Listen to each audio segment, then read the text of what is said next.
Oke, Assalamualaikum warahmatullahi wabarakatuh. Bagaimana kabarnya anak-anak? Sehat-sehat semua ya.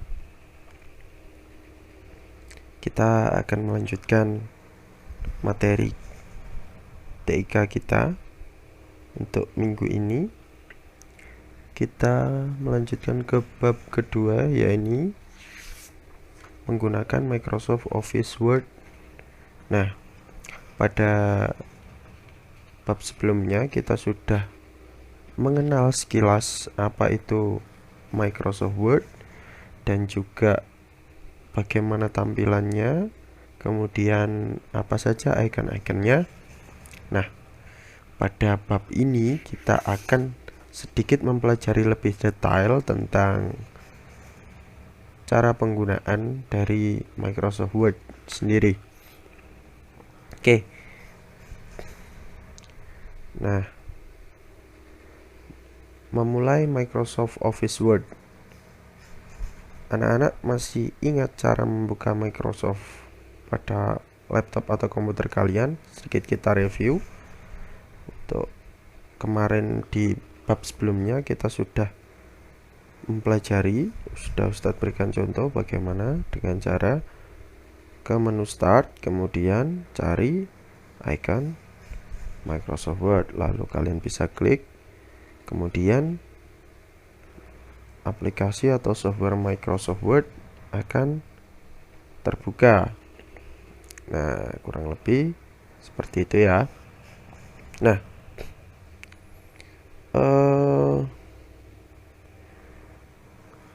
ini adalah salah satu cara sebenarnya untuk membuka Microsoft Word. Nah, Ustadz punya cara yang lain untuk membuka Microsoft Word. Mungkin dari salah satu cara nanti kalian bisa menilai mana yang paling mudah. Nah, untuk cara lainnya seperti ini. Apabila sudah terinstall di desktop, tinggal kita pilih ikonnya, lalu akan terbuka seperti itu. Atau mungkin bisa dengan cara ke menu search, kemudian kalian bisa ketikkan kata Word, lalu akan muncul ikonnya, kemudian kalian bisa buka. Nah, itu tadi beberapa caranya.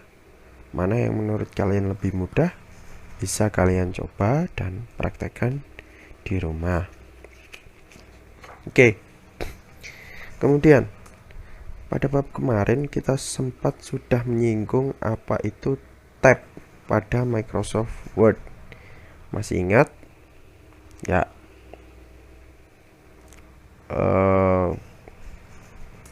Sebelumnya kita refresh dulu ya. Kemarin ini untuk tampilan Microsoft Word-nya setelah loading screen-nya Microsoft Word berjalan, kemudian akan muncul tampilan seperti ini. Nah, untuk membuat dokumen baru, kalian bisa pilih blank dokumen, lalu akan terbuka lembar kerjanya. Nah, pada kesempatan kali ini kita akan mempelajari atau kalian akan diperkenalkan dengan 3 tampilan tab. Nah, pada buku kalian bisa dilihat di buku paketnya. Ini kita di sini hanya akan mempelajari 3 tab saja. Di antaranya ada tab Home, kemudian ada tab Insert, lalu ada tab Layout atau Page Layout. Nah, ada yang tahu dari ketiganya itu isinya apa saja?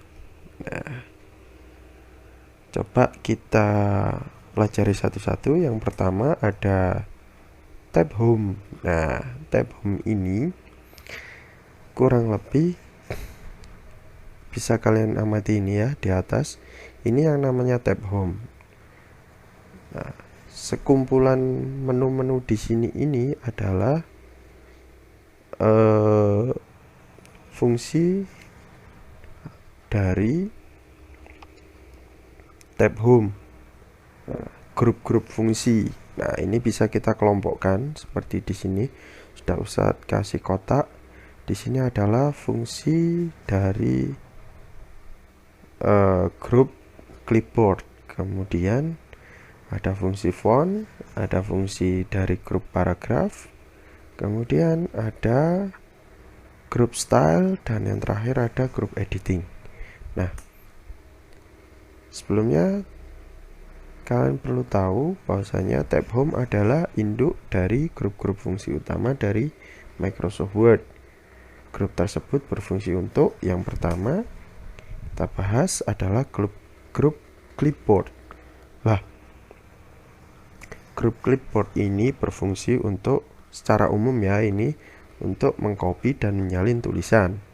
Nah, karena di sini isinya adalah menu seputar copy dan paste tulisan. Nah, kemudian yang kedua ada grup font. Grup font ini secara umum berfungsi untuk memilih jenis, ukuran, warna, dan bentuk huruf. Nah, oke. Lalu ada grup paragraf. Nah, grup paragraf ini berfungsi secara umum untuk mengatur bentuk dan susunan pada lembar kerja, seperti kita ingin memilih rata kiri, rata kanan, rata tengah, ataupun justify. Kemudian ada numbering juga di sana. Oke, itu sekilas. Kemudian untuk selanjutnya ada grup style. Grup style ini berfungsi untuk mengatur bentuk kalimat, untuk judul atau isi teks pada lembar kerja. Lalu yang terakhir ada grup editing. Nah, grup editing ini berfungsi untuk memilih, mencari, dan mengganti kata yang diinginkan pada lembar kerja tersebut. Oke. Selanjutnya ada tab insert. Nah, kalau kalian coba klik dari tab insert, akan muncul seperti tampilan di atas ini anak-anak. Nah, kita tidak akan membahas semua, hanya beberapa. Sebelumnya kalian harus tahu bahwasanya tab insert adalah induk dari grup-grup fungsi. Untuk yang pertama ada page, ini ya. Ini sama kayak yang di atas ini. Grup page ini berfungsi untuk mengatur halaman lembar kerja.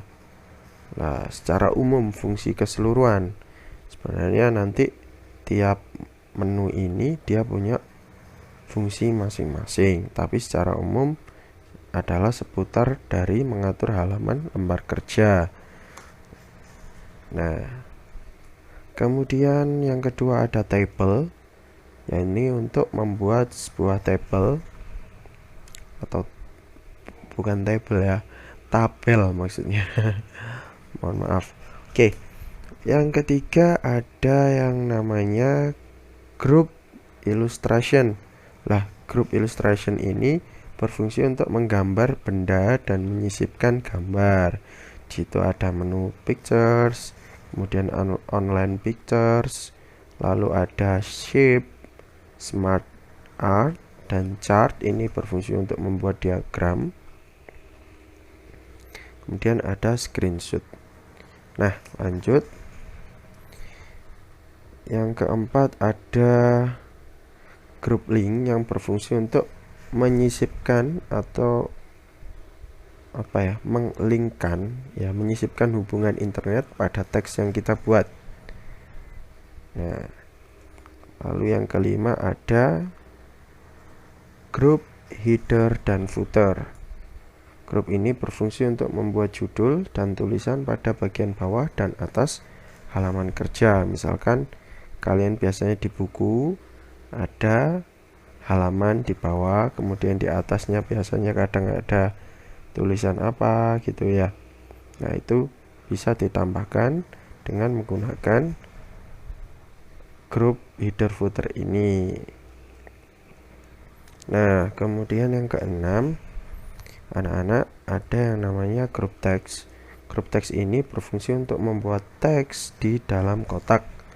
Lalu yang terakhir dari tab insert ada grup symbols.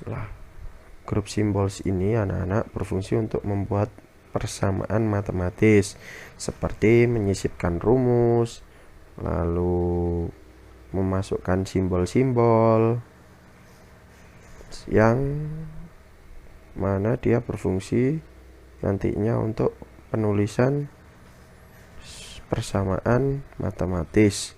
Nah, kemudian tab layout. Nah, ketika kalian coba klik tab layout ataupun tab dari page layout, ya akan muncul tampilan grup-grup fungsi seperti ini. Yang pertama ada grup page setup. Grup page setup ini berfungsi untuk mengatur tampilan lembar kerja secara umum, ya. Ada margin, ada orientation ini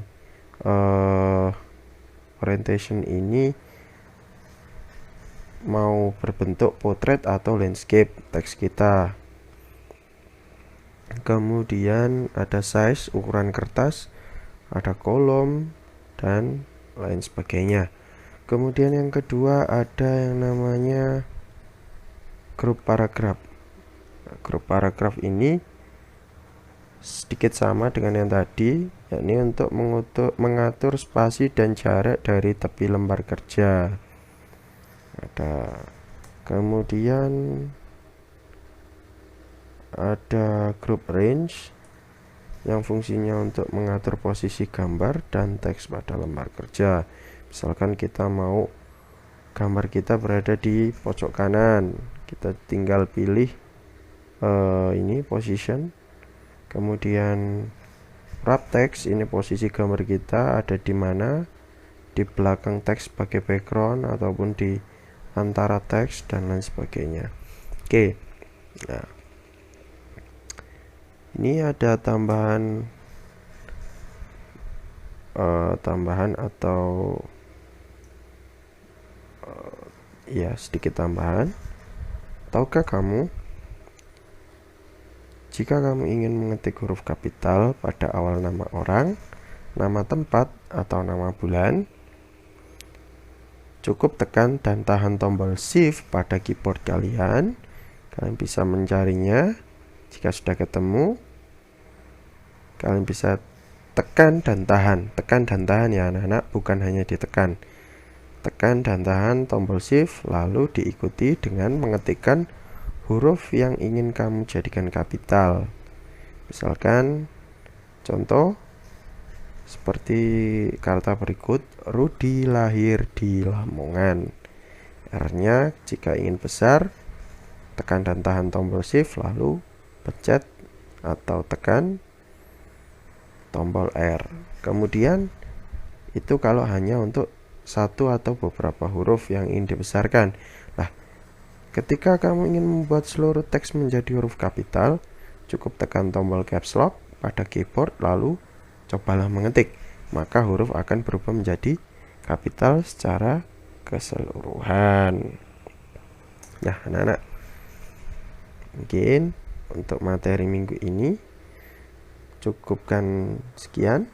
Ini ada sedikit quotes, yakni jika kamu tidak tahan lelahnya belajar, maka kamu akan menanggung perihnya kebodohan.